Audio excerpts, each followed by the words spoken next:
Everyone is on the block, not just black people, not just migrants. Like, he's coming after every one of you blue voters. Breaking news is Donald Trump on several occasions asked his generals to be more like Hitler's Nazi generals and said that Hitler wasn't all that bad. Well, so I was in the middle of actually editing a video that I had already scripted, recorded, and was in the process of editing, talking about the various different ways that Donald Trump has behaved like a fascist, autocratic dictator in the past and how he plans to do it again.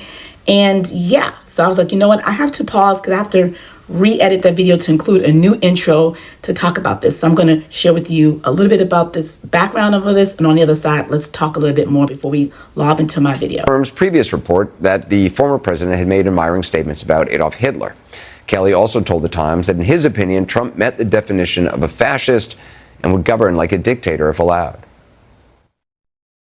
Well, I'm looking at the definition of fascism. It's a far-right, authoritarian, ultranationalist political ideology and movement characterized by a dictatorial leader, centralized autocracy, militarism, forcible suppression of opposition, belief in a natural social hierarchy. So certainly, in my experience, those are the kind of things that he thinks would work better in terms of running America. So when this news broke, a lot of us who followed Donald Trump's moves were not surprised that his longest running chief of staff, General John Kelly, said, echoing what the former Joint Chief of Staff under Trump and Biden, Mark Milley, had already said about Trump having all the markers of a fascist leader, having been the most dangerous person to democracy in the United States, that he's not fit to be president again, and we are in trouble if he were to be elected. We know that Donald Trump does not like the current system of government in the United States, which has a system of checks and balances, meaning that the executive branch can only do but so much within its purview, and it's bound by this thing called the Constitution, which has the First Amendment, the Bill of Rights, gives the people the freedom of the press, the freedom to protest. We have Fourth Amendment rights. A lot of things that Donald Trump has tried to do and said he plans to do in his next term and actually did get away with in the past is affront to democracy. I don't think he's happy with the fact that the nation has been and continues to be a nation of immigrants. That other than the original native people that were already here when the settlers came and those who were brought over as enslaved people on ships, everyone's ancestors are visitors to the United States. No one has a stake and claim in saying we're the original owners to the United States. And so we are a nation of immigrants, black, brown, all different colors, denomination, all different religions. And we coalesce here and we live in harmony. And that's a problem for him. They're coming from 181 countries as of yesterday, right? And we're a dumping ground. We're like a garbage can for the world. And so what he's done is stoke fascism. So on the other side, I'm going to just define what is fascism and all the different markings of dictators, like what makes a dictator and how Donald Trump fits squarely within that. And then finally, I'm going to share with you ways that Donald Trump actually operated like a dictator and did things that were just like a front. If you remember these things, if you don't remember these things, I'm going to share them with you on the back end of this video. But this new intro is just addressing the new allegations, guys. It's like a he say, she say situation, because immediately after these reports came out, Donald Trump's press secretary, Mr. Chung, said that Donald Trump, it's a lie and he respects the military, which is like, what? No, I do not practice. I'm not a litigator. However, I have presented arguments before judges before, and I was on the national moot court team of my law school, the National Civil Rights Moot Court team of my law school in the past. So I would say I can give you an example. So if I was presenting this before fact finders, a judge or jury, and it's like a he say, she say situation where the general said this is what happened, and the staffers who are at the meeting say this is what happened, and you have Donald Trump and his team say no, it didn't happen, right? What we would do is say there's a credibility, because it's a he say situation. You have to decide who's more likely to be truthful. So on this side, you have General Mark Milley, who was a Princeton and Columbia educated general who served several juries, including Iraq, Panama, Iraq, who's won all these different awards. On this side, you have Marine General John Kelly, who served over several battalions and who has a history of winning lots of awards and services for valor and service to his country. This, folks, service, honor, tradition, commitment. This is what's saying one thing. They're the ones who said that Donald Trump would be a fascist. This other side, you have a draft dodger who, by his own confession said that he's kind of ashamed of the fact that he drafted the Dodge, that his daddy wrote letters for him about his bone spurs in one of his feet. But when asked about which foot, he was like, I don't know, which makes you think that most likely it was a lie. You have a person whose only service was go to cadet training, which according to his cousin Mary Trump in her book, some place that Donald Trump's mother took him because he refused to listen, because he was trained by his father, who Mary Trump also described as a functioning sociopath, who raised his child to be entitled and to believe that the rules don't apply to him. That's what we have now in Donald Trump. You also have an aside, a person who, while he was in office and before, had shown a distinct disdain and misunderstanding for the service, commitment, dedication, and discipline that it takes to be in office. Someone who, while standing on the graves of 1,800 U.S. soldiers in France, called them suckers and losers. Someone who has a disdain for prisoners of war, who said about John McCain that he likes soldiers who don't get caught. Someone who in 2017, while visiting the grave of John Kelly's son who died in battle, says, what's in it for him? Because again, he does not understand service, valor, sacrifice, discipline. Someone who told John Kelly, according to Atlantic interview, that he shouldn't bring the wounded soldier who was in a wheelchair around because people don't want to see the wounded. That's why I found it rich for Donald Trump's press secretary Chung to say that Donald Trump respects the military. Man, who are you trying to sell with that? That is not the truth. And you know it. That's not Donald Trump. He likes the glam and the glitz of military service, like the medals and being saluted to in the parades. Famously, during his administration, he asked to have a parade similar to the type you would see in North Korea. And that's why he idolizes these guys. And in journalist Bob Woodrow's book, War, he describes an interview with Lindsey Graham when Lindsey Graham told Bob Woodrow that going to Mar-a-Lago is like going to North Korea, where people stand when Trump enters the room and they stand when he leaves the room. And so that is what he wants. That sort of like, not the hard work, not the sacrifice, not the valor, not the boot camp, not the sweat, not the death part, not the challenge, none of that. He doesn't, that's not Donald Trump. He just wants the glitz, the showtime and stuff like that. Yeah. So this is what you have on the other side. You also have someone who consistently lies, like says stuff that's like fact checkable lies, like saying that the governor of Georgia hadn't heard from the president of the United States after a storm. And he's saying this hours after the governor of Georgia said he heard from Joe Biden. Says stuff like the Haitian migrants in Springfield are eating pets. Around the same time that the Republican governor of Ohio was saying that didn't happen, the mayor, the police chief was like, no. The citizens of Springfield say, no, these Haitian migrants are renovating the boarded up homes. They're raising our property values. The businesses say, no, the migrants are taking jobs. They're actually revitalizing Springfield. Stop sticking your crazy MAGA lunatics into our school and giving bomb threats and threatening life and stressing us out. Legal Haitian immigrants settling in that area causes a lot of friction. But when you said, you know, it's gone viral there, they're eating the dogs, they're eating the cats, you say you're just reporting what had been said. But why not say now, well, look, that turned out not to be true. I don't know if it's not true. I don't know if it's true or not true.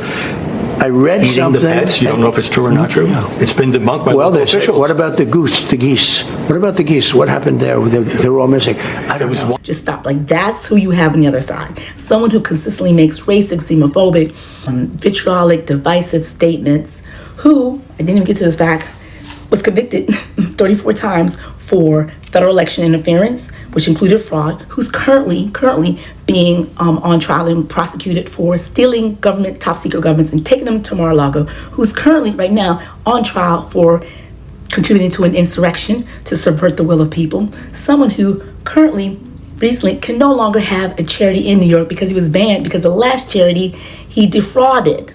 So defraud is a crime of like no honor. This is also someone who has been adjudicated as a sexual predator and a sexual assault, who owes someone a lot of money for that, who also committed perjury, who also had the money tacked on because he continues to lie. So in terms of credibility, this is what you have on this side saying it's not true. So if you were a judge, if you were a jury, and you were given these honorable generals as one side, and this very dishonorable person who's a criminal convict on the other side, who would you believe? Unless you're a member of the MAGA Trump cultists, I think most reasonable fact finder will side with the version of history that the generals actually gave. Not that guy. No one's really disputing that other than the MAGA trolls people. We know that's who he is. It's just for you, those folks who for somehow, some way, magically cannot decide between a woman, former prosecutor, who's only served the public and only served people, but you believe these other crazy things that people have said about her while knowing that this guy is a convict. You know, he was impeached twice for lots of different things. Like, he's not a good person. You know these things. So if you're not a member of the cult, these things should move you.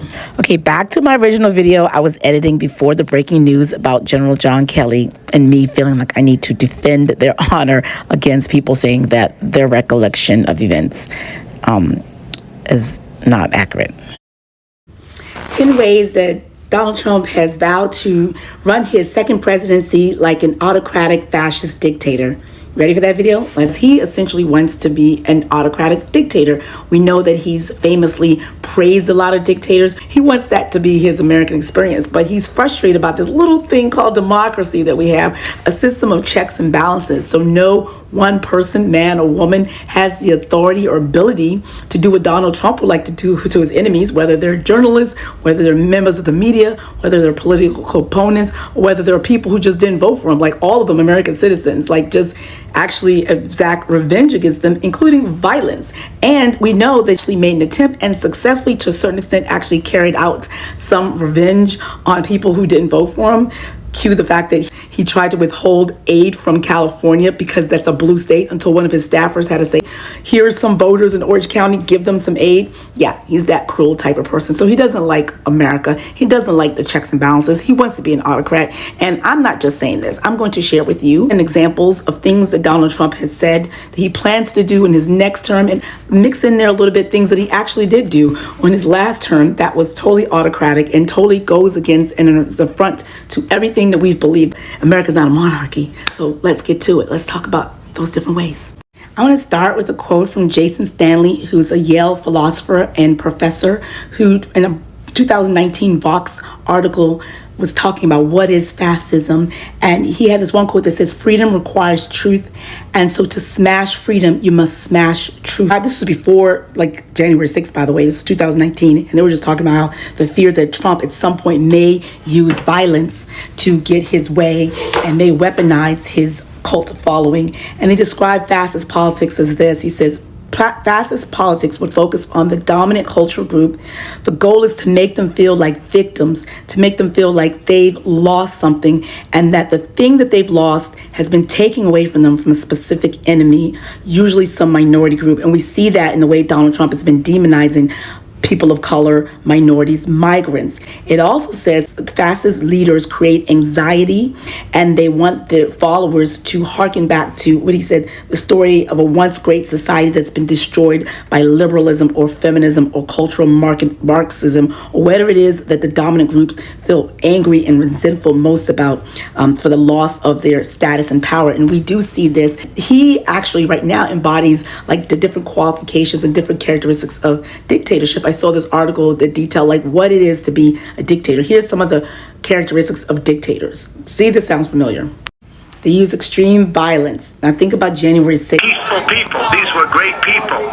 The crowd was unbelievable. And I mentioned the word love. The love in the air. I've never seen anything like it. Think about Donald Trump telling his folks at a rally to rough up a protester at one of his rally. Oh, throw him the hell out of here. Am I allowed to rip that whistle out of the mouth? I'd rip that. Go home to mommy. I love the old days. You know what they used to do to guys like that when they were in a place like this? They'd be carried out on a... Think about what he called for the execution of some black and brown men who were accused of raping this woman, eventually exonerated, calling for their death.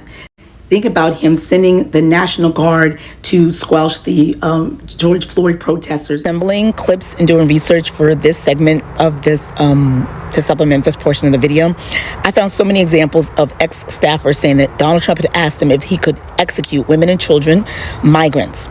And there's a report in this video where he asked to execute people who make bad press statements about him. Hello, Putin.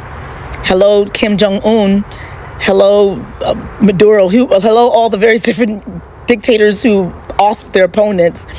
He's asked, and I'm going to share in a minute clips.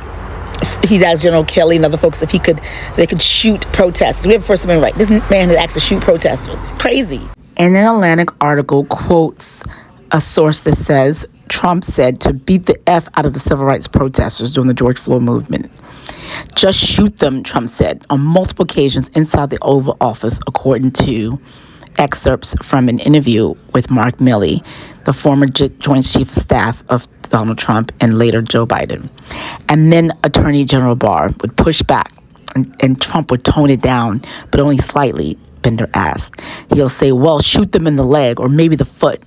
Hit them hard, but be hard on them. Essentially, we have a First Amendment right to protest. You can't shoot protesters. That's classic dictator, classic fascist move. The man is unhinged and has no business being near the White House again. Caitlin Collins, to her credit, CNN interviewed Bill Barr and asked about an anecdote that I had shared about a meeting he and I were both in the Oval Office, where Trump straight up said a staffer who leaked a story should be executed.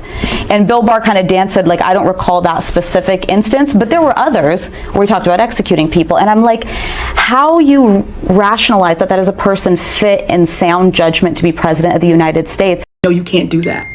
There is a cult of personality, and we have this. Go to his rallies, look at the people, look at the boats, the big things. He's a personal figure, and you know he's a personality because when they've had other sort of MAGA-like people, like, for example, Governor Ron DeSantis from Florida, try to take up the mantle when he challenged Donald Trump, it just didn't work because no one can replace him. And every single time since 2016, when Donald Trump has endorsed a candidate, for the most part, like, I feel like I'm going to make this number up, but close to 90% of the candidates that Donald Trump endorses don't win. So it can't be replaced. It's his specific personality. Like, he is the MAGA movement. Like, without him, I'm not quite sure if the MAGA movement can move forward because it's a cult of people who love just Donald Trump, like all dictators. They have a grandiose self-image. We all know this. Donald Trump talks about himself famously in the third person. He always talks about how he's done the most for blacks. He's done the most for Jews. He's done the most for farmers. He consistently says that he's the smartest in the room. He knows more than the generals. It's really hard to get him to do anything, his advisors have said, because he believes he knows everything. We all know, based on hearing him say different things, he didn't even know Puerto Rico was part of the United States. Like, he didn't know that all people on welfare are not black. He famously just, he mispronounces lots of words. He's just totally inept. He's kind of ignorant. But for some reason, despite the fact that we know that he doesn't know a lot of things. And we know he's kind of like doofy and simple and he still thinks highly of himself irrespective of that. So that's a grandiose self-worth. Wants world domination, and we talked about him all the time with his tariffs, and he doesn't even seem to understand what tariffs are, and the fact that his whole economic policy really is just tariffs against China, tariff against other countries. But he doesn't even seem to understand that those tariffs are passed on to the American purchaser and eventually passed on to the American people. And economists have famously said that Donald Trump's attempt to just tariff-rise everything is going to actually increase inflation and increase the cost of goods. And no matter how much we tell him that, he and J.D. Vance were like, no, the economists, they're smart. They don't know anything. Like, we know everything. Dictators never accept the rules, the defeat. We know, I'm from Africa, we've had lots of leaders who refuse to leave power. Like, they either stuff the ballots, they throw away elections. We don't know if Putin really was reelected all those times because they refused to accept defeat. And we know that. He refused to accept, he knows he's lost, but he's just saying he didn't lose. Classic dictator move. Fascist leaders and dictators also put their family members in power. We know that Donald Trump gave jobs to all of his kids, Ivanka, his son-in-law Jared, who negotiated a $2 billion deal with the Saudi government while in office, while he was advisor around the same time, which is a violation of so many different rules. Ben Carson, Betty DeVos, all of his friends and adversaries and supporters who were not necessarily the best qualified for their jobs, but that's what they do as fascist dictators. Fascist dictators also hide their assets. We know Donald Trump, when he got in office the last time, he was like shielding his assets. He promised to reveal his tax returns. I don't think they were ever, like, after he said, once I get elected, I will reveal my tax returns. It took years and years and years and years for the government to get his tax returns because he would not give them up. So that's really reminiscent of lots of fascist leaders and dictators. Dictators also use religion to their benefit. And we all know that Donald Trump has famously said that he's not a Christian. I love you, Christians. I'm not Christian. He doesn't, in all 4 years in office, he never went to church. The only time he went to church when he was invited to go to church by someone, and then he went. But he does not know the church. When someone asked him to list his favorite scripture, he could not, because he doesn't go to church. He's not a Christian, but yet he has all these Christians loving. He told the Christian people, like, if you vote for me, you won't have to vote again. You won't have to vote anymore, my beautiful Christians. You won't have to do it anymore. 4 more years, you know what? It'll be fixed, it'll be fine. I love you. Get out. You gotta get out and vote. In 4 years, you don't have to vote again. We'll have it fixed so good you're not going to have to vote. So yeah, dictators abuse Christianity for their benefit. So he just wants power and willing to abuse Christianity, abuse religion for his gain. So now that we understand what fascism is, what dictators are, let's thread the needle. Let's see how let's connect the 2 points. All right, number one.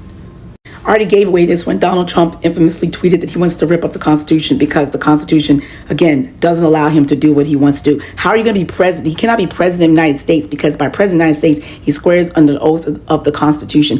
He doesn't want to abide by the Constitution. So, of course, that's number one sign that he wants to rule not as a democracy, not as the president under the Constitution, but under, I don't know what else, but not American system. Number two, this is the easy one. He did an interview with Sean Hannity, and Sean Hannity asked, are you planning on using your violence and your power and authority of everything over people, you know? And he said, no, just on day one. So he wants to be a dictator on day one. Promising America tonight, you would never abuse power as retribution against anybody. Except for day one.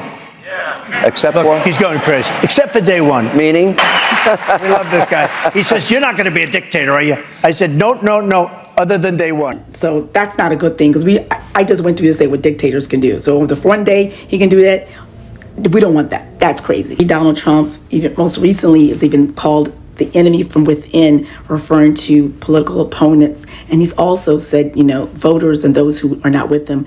I think the bigger problem is the enemy from within, not even the people that have come in and destroying our country. By the way, totally destroying our country.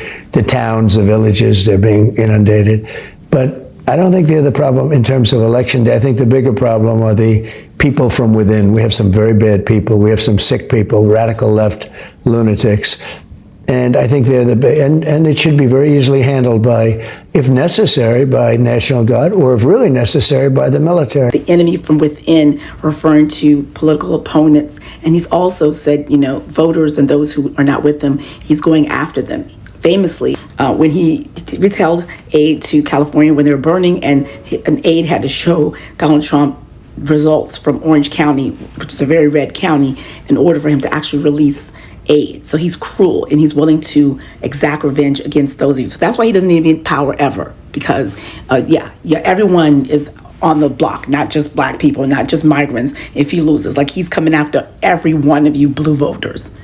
Know that. For on more than one occasion, Trump has actually threatened to jail journalists. As we all know, as I said in the beginning of this, United States, the First Amendment of the Bill of Rights of the Constitution guarantees the freedom of press, meaning that we don't jail journalists through the media for reporting the media, no matter how much we don't like it. And that's been a rule for years and years and years, but until Donald Trump, who, like I said, he wants to be an authoritarian fascist dictator. And so he doesn't want to abide by our Constitution. Again, he said he wants to rip it up, and he doesn't seem to understand that he can't do that. Like, we don't have a monarchy. We don't have a dictatorship. But he insists on just making these statements that, yeah.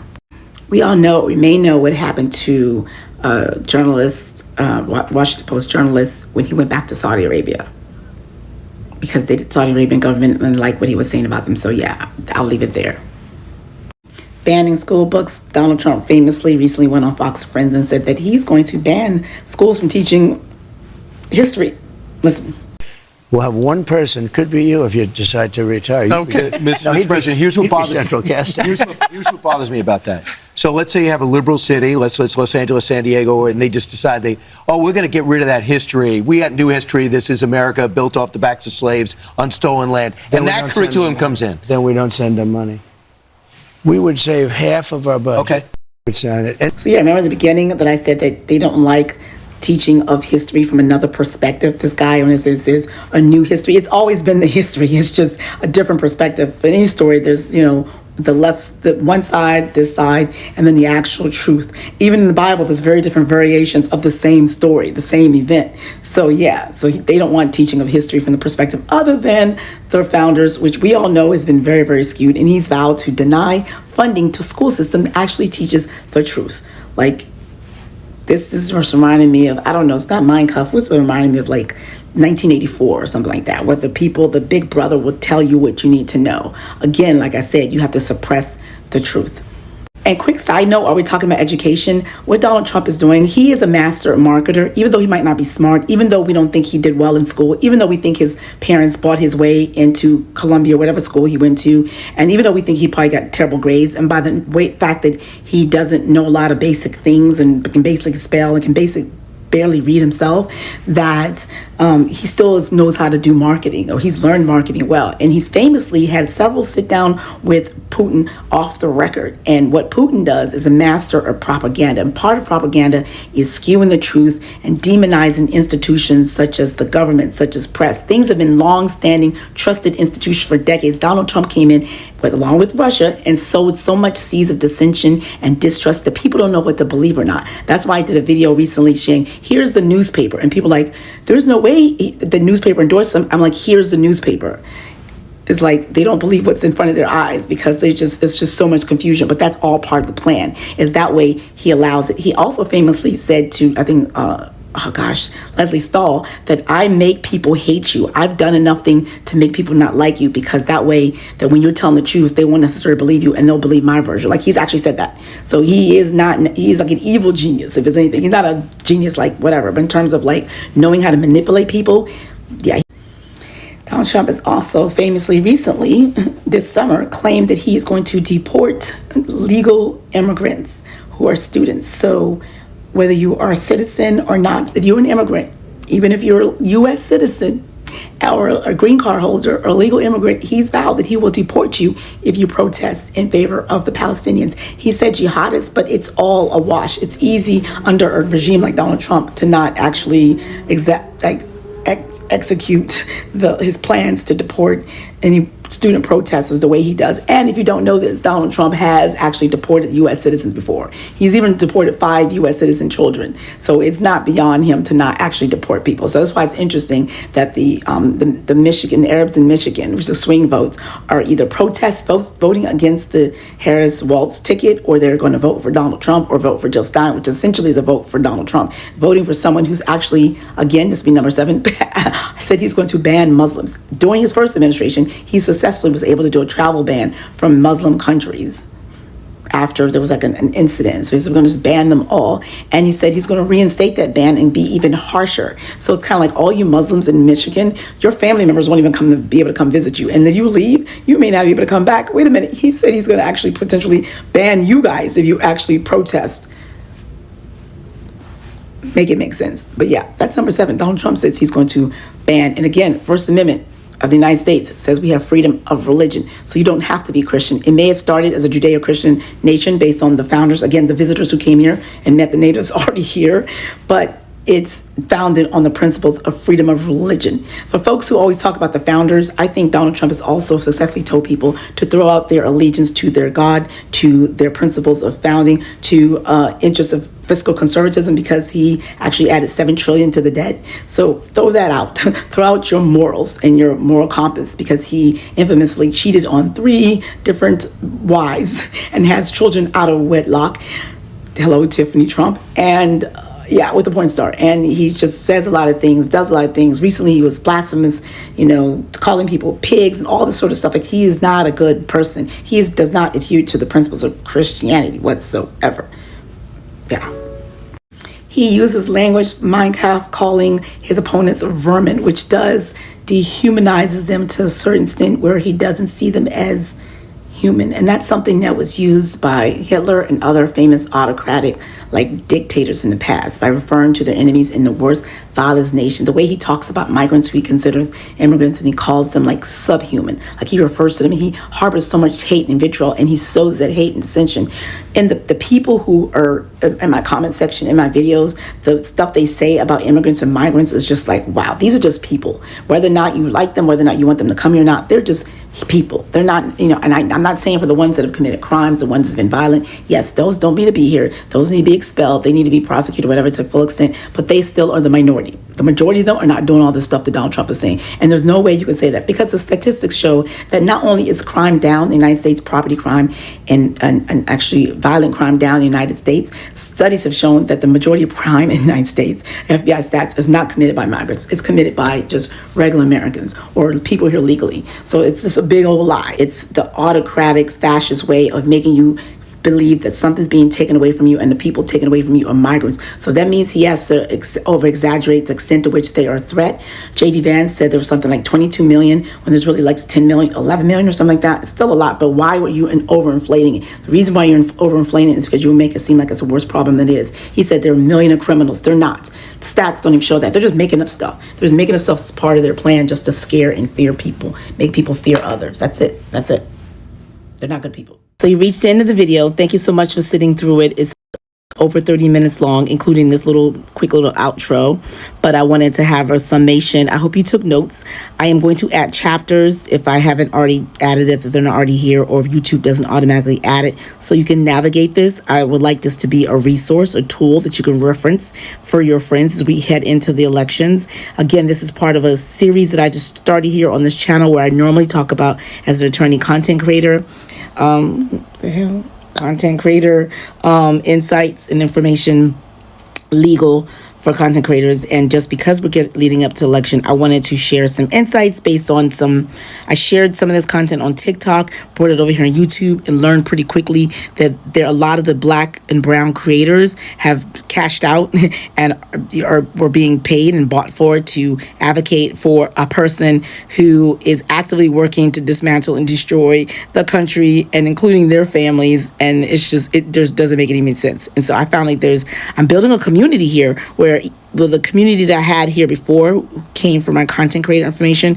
They're here, and I love you guys, but it's not as active and interested and engaged as the new folks, these political folks. And so I feel like, let me do some more of this. So if you're interested, stay tuned, subscribe, share this with your family and friends, take notes, and I hope you can use some of the information you learned on this video and other videos in the series. There's a series to help get someone who is uninformed and voting for Trump on one issue, but not realizing that it's better to take a balancing approach. Do I want to be part of someone who puts someone in office, and if they get in office, they're gonna, for the most part, destroy America, destroy democracy, destroy my family and friends, and hurt me possibly? No, I don't want to be that. But I didn't know. Now I know. Thank God my family or friend watched JJ Gatt's channel and the content that she's sharing on there, giving people the knowledge and tea and insight that they just forgot about, or weren't paying attention, or weren't alive, or weren't really focused on it back when that man was in office last time. So the next video in this series, well, not the next video, but next long video that I'm going to do like this one,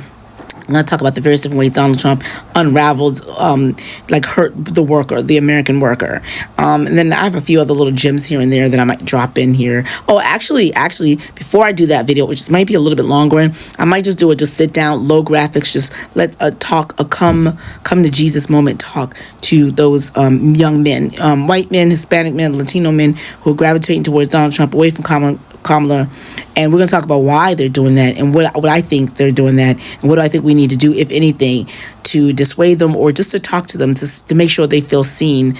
Because it's important not to lecture, though that's what I've done that before, and I finger wagged a lot. I know I shouldn't, but I couldn't help myself. So anyway, so this is the end of it. So now I want you to watch the rest of the video in the series. If you haven't watched the other videos, if you have, go back or share. That's your homework, this video, and take notes, and let other people know, and subscribe and hit the notification bell. And when I do my next video, I want you to open it up and watch it and and comment. And I'm so glad that you're here. I'm so glad to have you. I'm so glad that more people are resonating and folks are really connecting with me, because I feel like there's an absence. There's is a missing link of people talking about these issues. I'm so surprised there's not more. But anyway, so we'll get through this. Please, God, Lord, I have a good feeling about this. I'm not going to say it out now, but I really have a good feeling about this, and that the MAGA era is ending hopefully soon. If not, we'll do a post-mortem. When Kamala wins, I'll stick around. I'll continue to do this type of content on here. I may alternate it, and I don't think I'm going to totally pivot the channel over. I think I'm going to keep them both, balance them both. I think if I can, I'm going to do that. But so I'll continue for a little while. So after she wins, I'll do some postmortems as the data and information starts to come out about the election. And I think it'll continue. I think it's not going to end altogether. I'm looking forward to the sunsetting of the MAGA movement. This dark period in history. And the history is not going to look kind upon Donald Trump, his presidency, and then all of those of you who hopped on that Trump train. Y'all not gonna look good historically, and I hope you guys live long lives so y'all could be there and sit and wallow in your decision to just abandon all your vows and core morals and ignore other things and just be one issue voters and ignore the fact that you really put like an autocratic would-be wannabe dictator, a very cruel man, inept person who does not deserve power, who's just running for election to stay out of jail, and then eventually if he wins to exact revenge on people who made him accountable for his actions. That's his only goal and purpose, and y'all just helping him do that because he's had no plan for you. But anyway, let me not relitigate this all over again, because I have TDS. I have an acute case of Trump derangement syndrome. I've had it for a while. It's mild. I'm balancing. I'm trying. Anyway, watch the next video in this series. Don't go away. This is not the end. See you in the next video, though.